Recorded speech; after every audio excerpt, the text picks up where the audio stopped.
Good morning, everyone. My name is Rebecca Lucero, and I am the Commissioner for the Minnesota Department of Human Rights. I am joined by Deputy Commissioner Irina Vaynerman, who will help answer any questions you may have.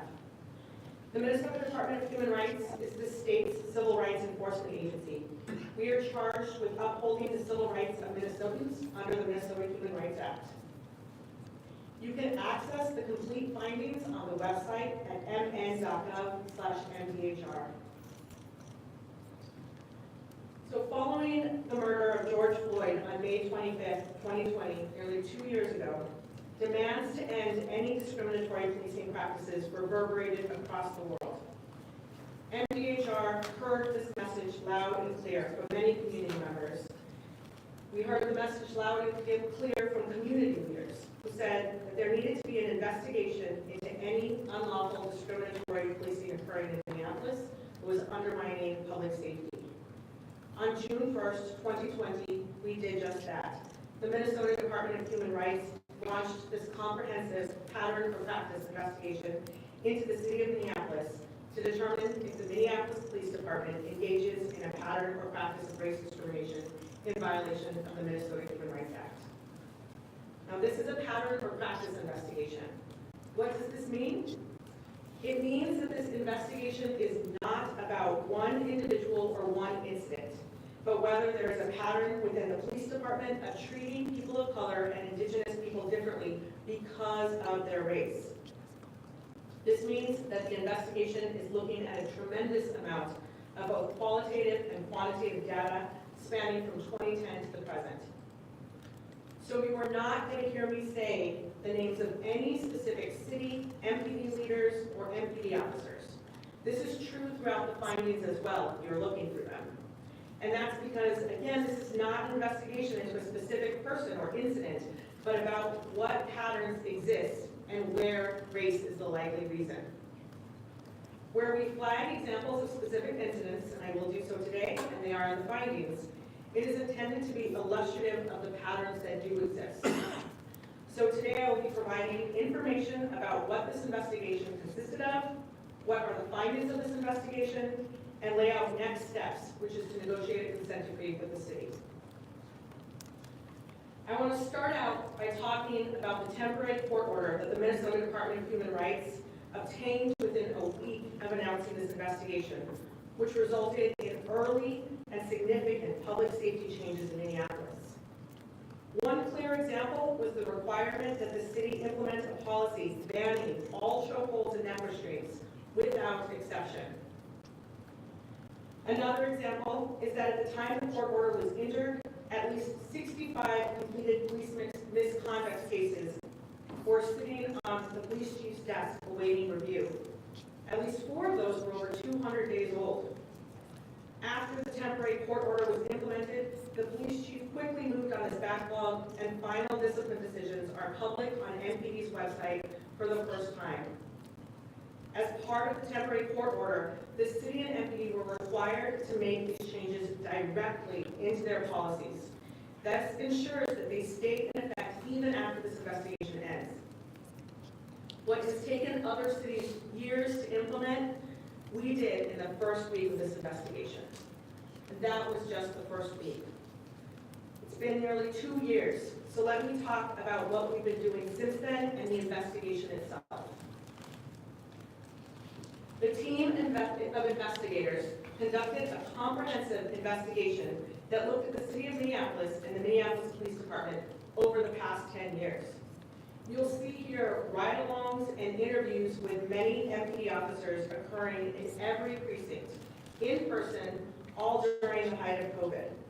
We owe the rank and file of the MPD a lot of gratitude for their forthcoming and honest feedback. We heard recurring themes about the need for tools, resources, and strong leadership that is essential for success. You'll see here that the team of investigators watched approximately 700 hours of Bodyborne camera footage. They observed 87 hours of academy training, and they reviewed 480,000 pages of city and MPD documents, such as training materials, policies, assessments, emails, social media, and discipline records. I specifically want to hold space for the over 2,200 community members who who we interviewed or provided reports to our agency about their experiences, as well as the 15 listening sessions, including many hosted by organizations and neighborhood associations across Minneapolis. I want to thank every community member who shared their experience with investigators throughout this investigation. The Minnesota Department of Human Rights also worked with nationally recognized policing experts to complete this investigation. This included policing practice experts at 21CP, many of whom formerly served as police chiefs across the country. We also worked with a renowned policing statistician and professor of criminology, Greg Ridgway, at the University of Pennsylvania, where he is chair of the Department of Criminology. This investigation would not have been possible without a team of lawyers and staff from Kirkland and Ellis, which provided a tremendous amount of pro bono support. This included support from Lisa Madigan, the former Illinois Attorney General, currently a partner at Kirkland and Ellis. I really want to thank everyone who supported this investigation to make sure that we got it right.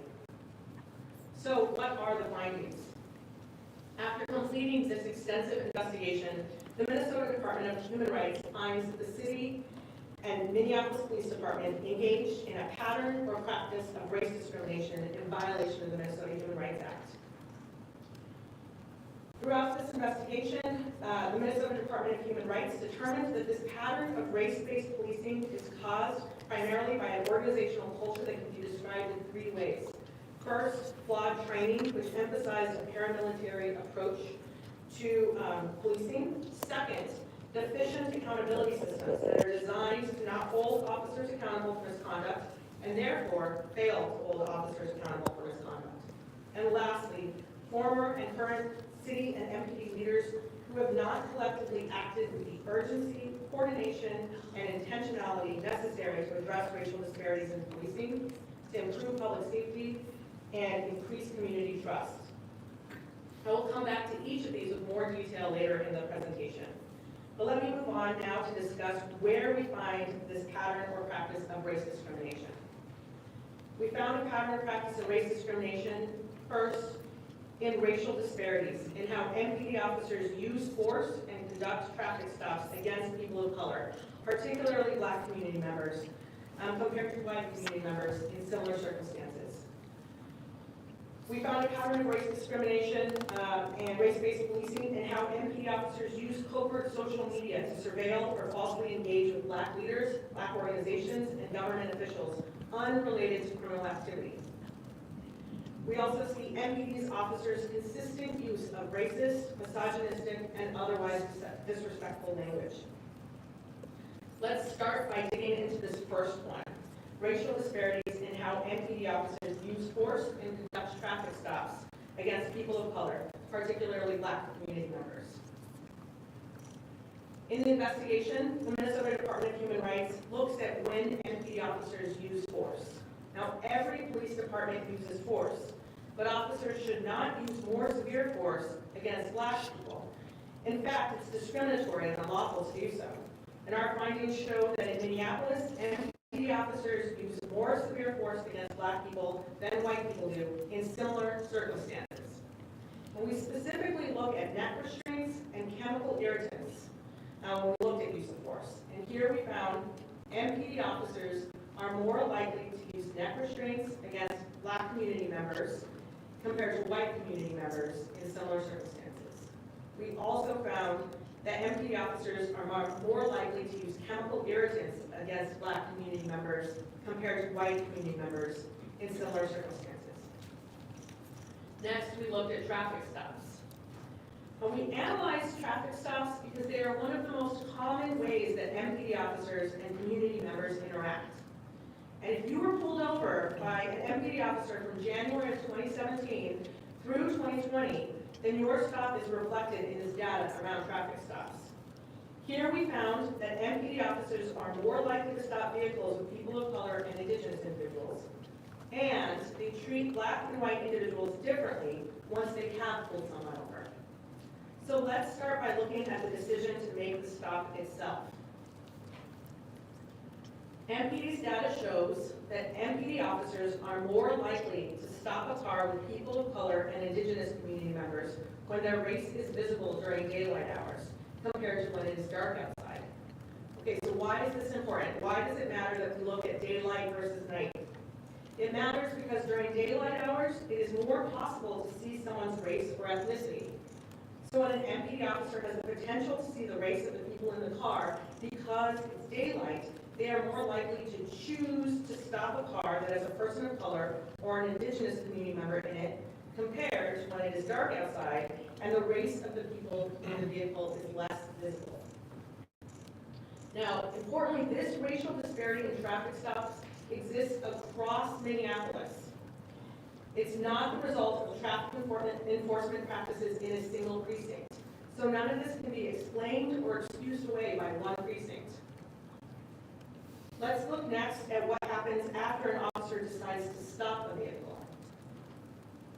Now, MPD's data shows that officers are more likely to stop Black community members for longer. They're more likely to search Black community members for their vehicles. They're more likely to cite Black community members, use force against Black community members, and arrest Black community members during a traffic stop. And this is when compared to white community members in similar circumstances. And that's important, that similar circumstances thing. And I'm going to go back to that here in a second. But let me just note real quick that MPD's data does not contain sufficient information for a similar analysis for Latino, Asian, Indigenous, or other racial groups for this specific type of analysis. However, MPD does have data to analyze looking at Black individuals, and here you see this pattern of race-based policing occurring across the board. Again, we found these patterns throughout the city, so none of this can be explained or excused away by one precinct. So I mentioned similar circumstances, and so I want to take a minute here to talk about the methodology behind this analysis because it's important. How did we determine that race is the likely reason for this difference? Since Black individuals comprise approximately 19% of the Minneapolis population, anything over 19% of all searches conducted by MPD officers of Black individuals would be disproportionate, a proportionality analysis. Here you see that analysis. From January 1, 2017 to May 24, 2020, MPD's data shows that 78% of all searches conducted by MPD officers were searches of Black individuals or their vehicles in MPD's 5 precincts across Minneapolis. Now, despite the substantial disproportionality of searches that you see here, some city MPD leaders and some MPD officers will say that this disproportionality is due to factors other than race. As an example, someone may explain that MPD officers patrol parts of the city that have more crime, so geography is the primary reason for this disparity. So to consider this, we did additional analysis that looked at what happens when MPD officers and Black community members are in similar circumstances, and what happens when MPD officers and white community members are engaged in similar circumstances, to see if they're treated the same or differently in those circumstances. This is really an apples-to-apples analysis. We're really looking at the same and similar circumstances to make sure that we can compare it. And what we see here, and so the way we accounted for this analysis and the way we did this is we controlled for and we accounted for factors. So we controlled for geographic location. We controlled for the year, the month, the day, even the time of day. So those cannot be the explanations, nor can they be the excuses for race disparities. This means that where there is a difference, race is the likely reason for this difference. And you see, when comparing Black and white community members in similar circumstances, MPD officers are almost 2 times as likely to search Black community members or their vehicles. Let's next move to use of covert social media. Now, law enforcement officers may have legitimate reasons to track social media activity. Police departments may specifically have a reason to use covert social media if there is a clear investigative purpose to advance public safety. However, a review of MPD's covert social media accounts from at least January 2010 through December 2020 demonstrates that MPD officers used covert or fake social media accounts to surveil and engage Black individuals, Black organizations, and elected officials unrelated to criminal activity. So there's no public safety objective. Okay, so what is a covert account? It's an account where an MPD officer is using MPD social media accounts. They are using a fake name, a fake picture, and are presenting as someone that is different than who they really are. So not an MPD police officer. Here, our focus was on MPD officers using MPD covert social media accounts unrelated to criminal activity. So let's talk about that. In one post, an MPD officer used a covert account to pose as a Black community member to send a message to a local branch of the NAACP criticizing the group. MPD officers also used MPD's covert social accounts to send private messages criticizing elected officials. They did this while posing as community members. Now, police officers using covert social media to contact and criticize elected officials can really undermine the democratic process because false communications can distort elected officials' perspectives of positions taken by community members. And you'll see in our findings that we talk about how police officers can use covert social media when they're doing so for a clear investigative purpose to advance public safety. And police departments that use covert social media must have clear procedures and clear accountability mechanisms in place to ensure that covert social media has a close nexus to a true public safety objective, and that it's not being used in a discriminatory manner. It's not the case here. According to, let's last look at where MPD officers engage in a pattern of race discrimination through racist, misogynistic, and disrespectful language. And here we looked at body-worn camera footage, discipline records, statements from community members, interviews with MPD officers and prosecutors, and we found that some MPD officers and supervisors use racist, misogynistic, disrespectful, and offensive language. And they use this language to everyone, to criminal suspects, to witnesses, to bystanders, and to fellow MPD and city officials themselves, city employees. In a second, we're going to return to the slides about how this pattern of race discrimination is caused by organizational culture. We'll talk about how this is because it is created and demonstrated through consistent behavior. Organizational culture is created and demonstrated through consistent behavior. And MPD maintains an organizational culture where officers consistently use racist, misogynistic, and disrespectful language. Furthermore, MPD does not uniformly and consistently hold officers accountable for using this language. This consistent behavior manifests and reinforces this kind of organizational culture.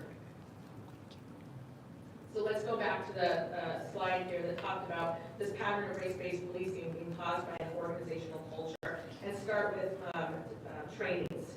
Now, MPD's data shows that MPD officers are using unnecessary and excessive force, that they are escalating situations instead of de-escalating situations, and that there is race-based policing occurring. So it is not surprising that trainings are infused with a paramilitary approach and that warrior mindset given this data.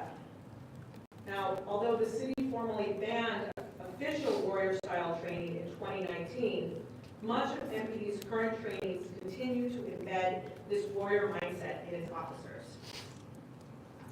On the very first day of academy training in 2021, police recruits were told instant and unquestioned compliance is an order. This mentality of unquestioned obedience is endemic within MPD's organizational culture and undermines MPD's written policies. For example, if the written policy is that an officer has the duty to intervene when they see unlawful use of force occurring, the actual policy of instant and unquestioned compliance undermines the existence of that written duty to intervene policy, rendering it useless. This instant and unquestioned compliance is also the same tone that many MPD officers set with community members, which sets up a real us versus them dynamic with community members that they are sworn to serve and protect. MPD also fails to provide comprehensive cultural competency training for officers. In fact, when MPD shortened its 2021 Academy training session MPD eliminated conversations about practicing cultural competency when working with specific groups of color and indigenous community members. In a city with such racial and ethnic diversity, the choice to eliminate these trainings is concerning. This decision also occurred after the city was under investigation by both the state and federal government for potential race discrimination within the MPD. So the decision to eliminate these trainings then was frankly surprising. Trainings are important because they are where the culture of MPD is taught, they're where culture norms are reinforced, they're where MPD officers learn what happens if they violate these culture norms. And here, the Minnesota Department of Human Rights found that MPD's trainings reinforce a culture that exacerbates a pattern of race-based policing. Next, let's talk about flawed accountability systems. And let's start by first talking about supervisors tacitly or directly approving inappropriate and potentially unlawful behavior, because supervision and supervisors is the first line of accountability, long before you move into any more formal sort of accountability systems. So I want to give you an example that's illustrative of this pattern of supervisors approving inappropriate and potential unlawful behavior. So in one example, an MPD officer came into a bedroom to find an unarmed black 14-year-old sitting on the floor using his phone. The MPD officer demanded the kid stand up, but the kid did not stand up fast enough for the officer. All of this was happening very quickly. The MPD officer took out his flashlight and hit the 14-year-old kid across his head with the flashlight, causing the kid to bleed out of his ear right here. Next, the officer grabbed the kid by the neck and did what's called an unconscious neck restraint, which, as the name suggests, means the MPD officer choked the kid until he was unconscious. Following this incident, the supervisor reviewed the file, and the supervisor approved this use of force and said there was no violation of policy or law. By deeming this officer's use of force appropriate, the supervisor effectively authorized the officer to continue using such egregious force in the future. Then, if an investigation were to occur, and in the example I just highlighted, no timely investigation occurred, but if one were to occur, investigators regularly fail to properly investigate a significant percentage of police misconduct cases. This includes misconduct cases where there may be problems with race discrimination. Next, MPD fails to consistently hold officers accountable. For instance, if an investigation does occur, oftentimes officers are supposed to receive coaching. This isn't discipline, but coaching. And the investigation found that 37% of the time officers were supposed to receive coaching, the supervisors simply did not coach that officer. That means the officers did not get the support, they did not get the resources, and they did not get the training that they clearly needed to be successful. This means that in these moments when supervisors are failing to provide this coaching, the supervisors are setting the officers up for continued failure.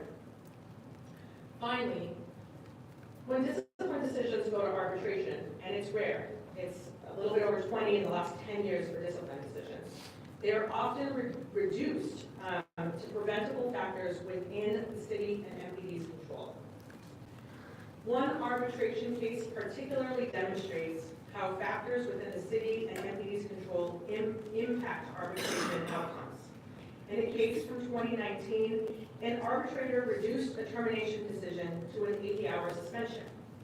In this situation, an officer had potentially used excessive force when making an arrest. Here, the city and MPD did the right thing, and they relieved the officer of duty, requiring the officer to stay home before eventually assigning the officer to a desk position with no contact with the public, and initiated an investigation.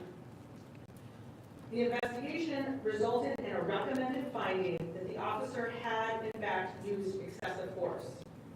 However, the day after the finding was issued, an MPD leader decided to send the officer back to regular duty with full enforcement responsibilities, then further relied on that officer as a field training officer to train other officers. Subsequently, it took over a year for the city and MPD to ultimately terminate this officer. So when the arbitrator looked at this case, the arbitrator overturned the decision to terminate because, in large part, of the decisions of MPD to return the MPD officer to regular duty, including field training, to do so after a recommended finding of excessive force had come out, and that it took an additional year for the officer to be terminated.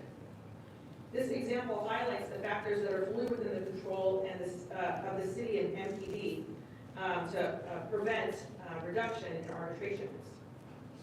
Importantly, community members of color and indigenous individuals especially experience the ramifications of the failure of these accountability systems to address race-based policing.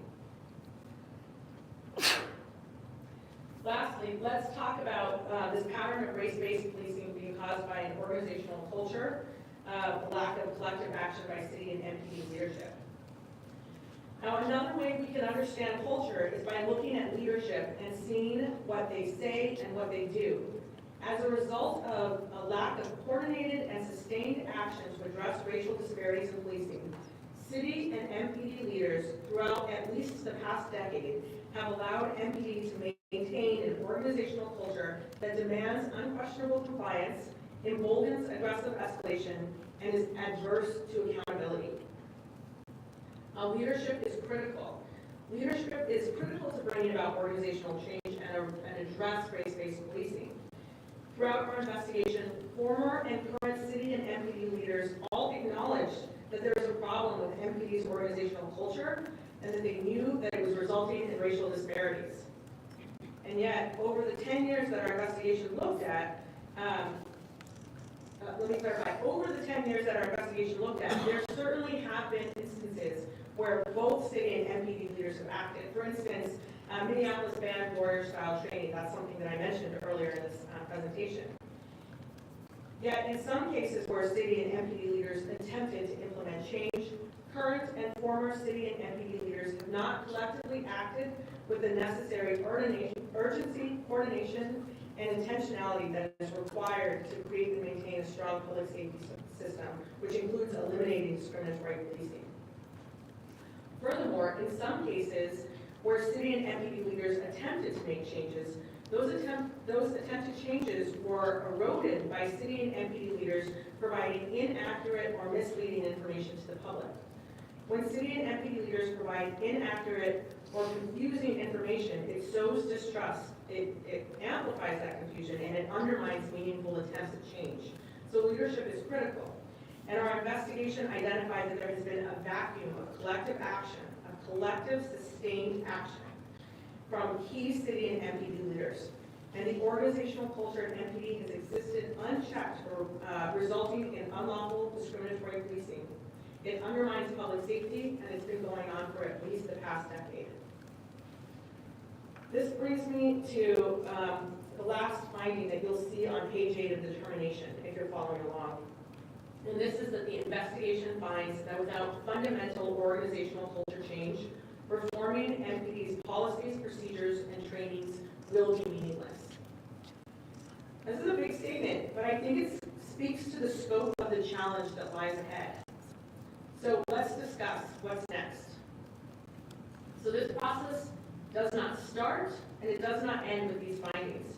The city has made and continues to make efforts to address these concerns, and as we know throughout the determination, the city can make immediate changes that are fully within the control of the city and MPD that do not require modifications to any collective bargaining agreement or state law. Now, Minnesota Department of Human Rights will next work with the city to develop a consent decree to address this discriminatory race-based policing in Minneapolis in violation of the Minnesota Human Rights Act. Now, a consent decree with the city of Minneapolis and the Minneapolis Police Department is really unprecedented. Unlike previous events to reform policing in Minneapolis, a consent decree is a legally binding agreement that the parties are required by law to follow. A consent decree lays out specific changes that the city and MPD will be required to make to address the pattern of race discrimination in violation of the Minnesota Human Rights Act. Because a consent decree is issued by a judge, it is the judge who holds parties accountable, with monitors that report the progress directly to the judge. Importantly, a consent decree also lives on past all election cycles, which provides for that sustained action that is necessary here for success. So it's not subject to the whims of changing elected officials. A consent decree is also a tool. A tool can be very powerful, but it is only a tool, which is why we want to be just as thoughtful in this next phase to get this right. To that end, the Minnesota Department of Human Rights will meet with community members, MPD officers, city staff, and other stakeholders to gather feedback on what should be included in a consent decree to address the race-based policing that we have noted throughout our findings here. Anyone is welcome to send information for potential changes in the consent decree by going to the website, that's listed here at mn.gov/nphr. And we'll continue with additional information in the coming weeks about that engagement. I started this presentation by talking about how, following the murder of George Floyd, demands to end discriminatory policing practices reverberated across the world. Those demands remain just as true and urgent today with this announcement of the investigative findings, which paints an unsettling picture of the city of Minneapolis and the Minneapolis Police Department engaging in a pattern of racial discrimination over the last decade. Now, race-based policing is unlawful, and it harms everyone, especially people of color and indigenous community members, sometimes costing community members their lives. I look forward to the work ahead with the city, with MPD, with community members to improve public safety by reversing unlawful discriminatory policing practices in violation of the Minnesota Human Rights Act. Thank you very much. We can open it up to any questions. Commissioner, how critical was body-worn camera footage to this investigation? What would this have been like if you weren't able to see and hear what officers were doing in terms of their interactions with the community? Yeah, thank you for that question. Body-worn camera footage was one part of the many pieces that we looked at as part of this comprehensive investigation. So we noted that we watched approximately 700 hours of body-worn camera footage. It was a significant amount of body-worn camera footage we watched, and it was just one part of a big part of a comprehensive investigation. How many consent decrees has the department negotiated in the past? That's a good question. Consent decrees are tools that we have used. I don't have a specific number off the top of my head, but we've used consent decrees as an enforcement mechanism multiple times. How forthcoming were people in the community when you interviewed them? Were they very truthful? Were they remorseful? Kind of explain how that impacted what the PD officers did to the community members. Were they open with you about it? Yeah, thank you for that question. We heard from over 2,200 community members. We interviewed or provided reports to our agency during these experiences. We also hosted multiple listening sessions. Obviously, it was very important to hear directly from community members about their experiences, who talked about their experiences over a substantial amount of time, not just the last few years, not just the last decade. And I really do want to thank every community member who shared their experience with investigators throughout this investigation process. Commissioner Lucero, can you talk a little bit about how this either overlaps or impacts the federal Department of Justice investigation that's going on into the Minneapolis Police Department? Absolutely. So this is an independent investigation looking at whether or not there is a violation of the Minnesota Human Rights Act. The Department of Justice is an independent investigation looking at federal law. So this is just about the Minnesota Human Rights Act. So is it possible then to have multiple consent decrees against the Minneapolis Police Department being enforced at the same time if the feds come down with similar results in their investigation? It is possible to have multiple consent decrees against any entity at any point in time. I'm not sure where this will take us. Do you need cooperation from the mayor and council to do a consent decree? And if so, have they told you whether they're open to this? Can you start that question again? I'm sorry. Yeah, do you need cooperation from the mayor and council to do a consent decree? And if so, have they said whether they're open to this? We had an opportunity to meet with the mayor and his team this morning. It was a productive conversation, and they were reviewing this for the first time this morning themselves. So it'll be one of many conversations with them in the coming days and weeks ahead. Can you break down down, maybe you did this already, how many officers you spoke with, both rank and file as well as command staff? And the second part of my question is, how forthcoming would you say they were in your conversations with them, your investigators' conversations with them? Were they cooperative and expressive of any openness to change? Yeah, thank you. I'm going to start with the second question there for you. So we met one-on-one with officers in every precinct. They did not have to meet with investigators. It was their choice to meet with investigators. And overwhelmingly, we found officers being very forthcoming in their conversations with investigators throughout the process. We spoke to everyone at every level, and I'm going to turn to Deputy Commissioner Bannerman to expand a little bit. Yeah, as the commissioner stated, we met with officers of all ranks across all 5 precincts and in all the specialty teams as well. In addition to command staff, and of course, police chiefs, that spanned the decade of time that we've reviewed. I know it's probably in here, but about how many officers was that? We don't have the precise number in the findings themselves, but dozens and dozens, and enough to get a sense of the pattern and themes that arise across every precinct. Was there a number of black officers that you talked to, and did any of those talk about discriminations that they faced even beyond the 10 years that you guys looked into? So we were able to connect with officers of all racial and ethnic backgrounds, and across the board, officers were very forthcoming and forthright about their experiences, both policing in community and experiences within the police department. And you'll see there is a specific section with respect to the racist and misogynistic language that the commissioner spoke about that is a component of our findings here, in which officers themselves speak about the way in which they were treated by other MPD officers, officers of color in particular, who shared those experiences. I couldn't help but notice the language on page 38 of this report where you talk about the racism and misogyny and some of really the worst words in the English language you have laid out in this report. Do you know, after reviewing that body camera footage, were any of those officers who spoke that way about community members disciplined in any way?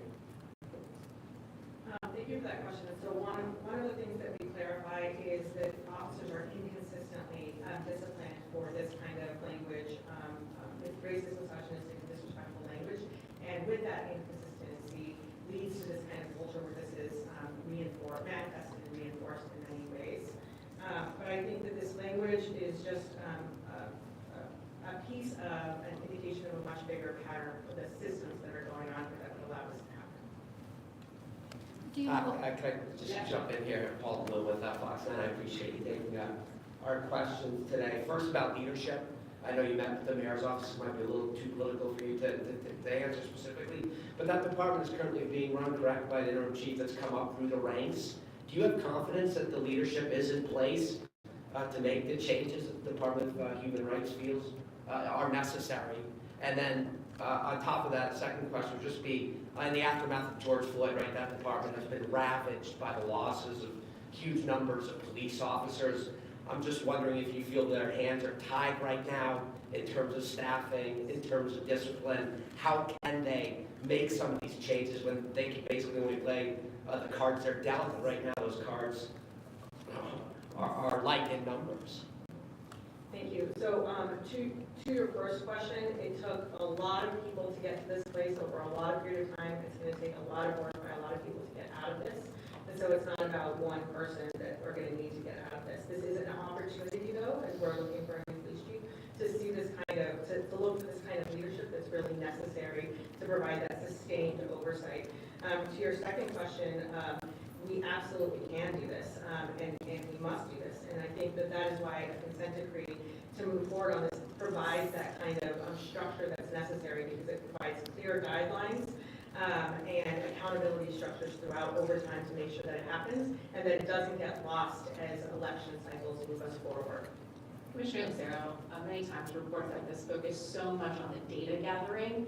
How important was it for your office to include these specific anecdotes with the officers' names removed for the public to read about be specific instances and then detailed stops, detailed instances of use of force.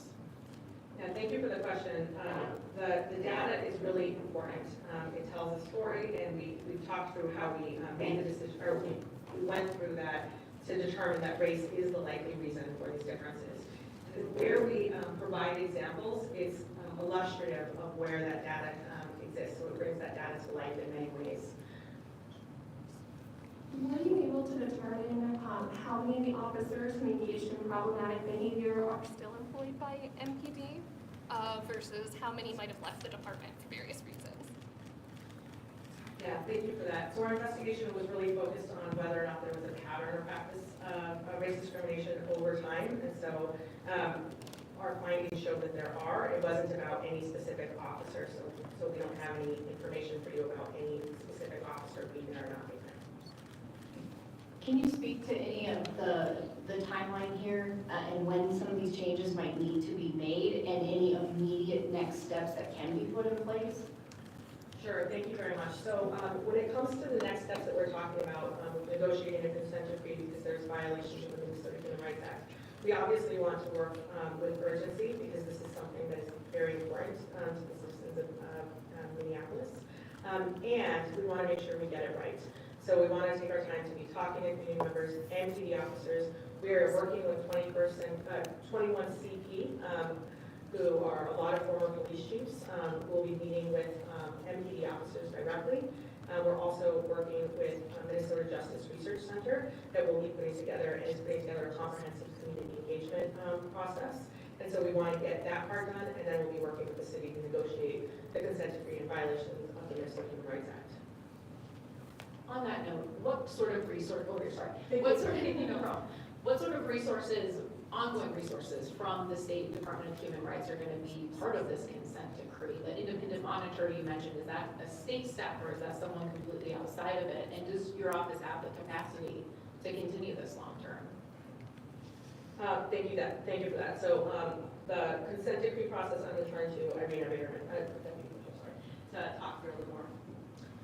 Yeah, so the question with respect to who would serve as a monitor, that's a separate person or usually a separate team of people, not state employees, that the court then works with directly to ensure that the components of the consent decree are effectuated, that the changes that we agree to actually happen on the timelines and timeframes that are set within the consent decree.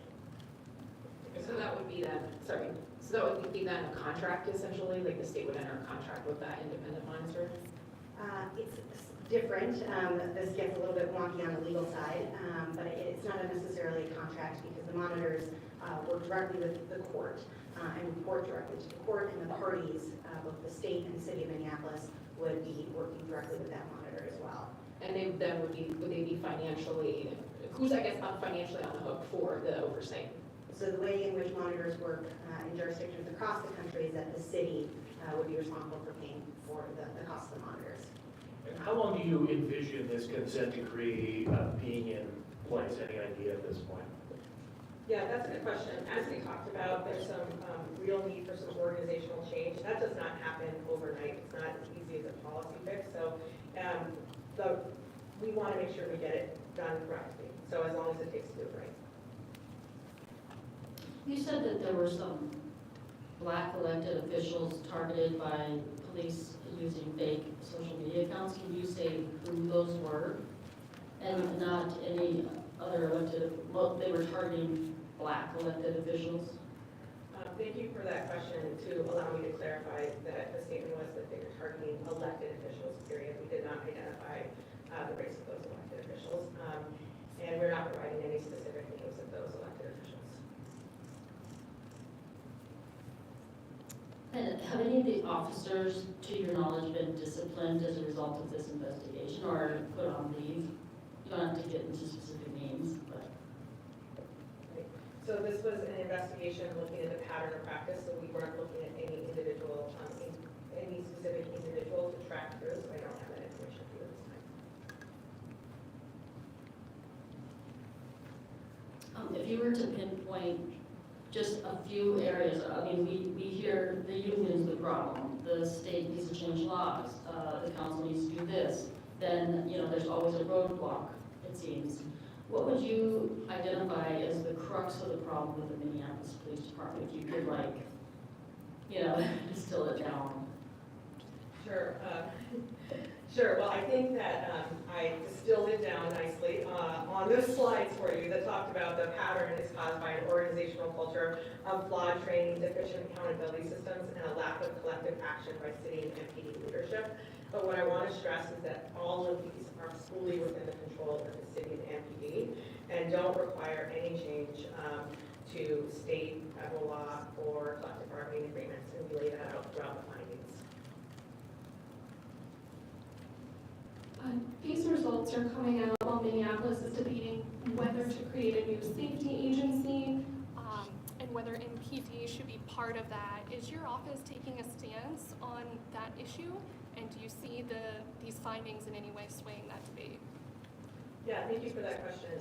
So as we move forward, this was the announcing of our findings today. So we'll be working with the city in the days and weeks ahead on what's next. That could be part of the conversation. But we think that any steps that the city is making to resolve race-based policing is a good step. And we know that we need a consent decree that provides that consistent oversight into the future to make sure that it continues beyond whatever change they may or may not make today or yesterday. Okay, folks, we'll do one more question. Again, when it comes to the U.S. Justice Department investigation, do you foresee any problems or conflicts if there are, say, dueling consent decrees, one from a federal judge and one from a state judge, or do you have a plan to work together? Have other departments had multiple consent decrees at the same time? Yeah, so it might be helpful to just stress that this is an investigation into the Minnesota Human Rights Act. So there's no dueling jurisdictions here. This is about violations of the Minnesota Human Rights Act. We have found that the city and MPD is in violation of the Minnesota Human Rights Act, and we are moving forward with enforcement mechanisms around that, which includes a consent decree to make sure that there's no race-based policing in violation of the Minnesota Human Rights Act. Thank you, everyone.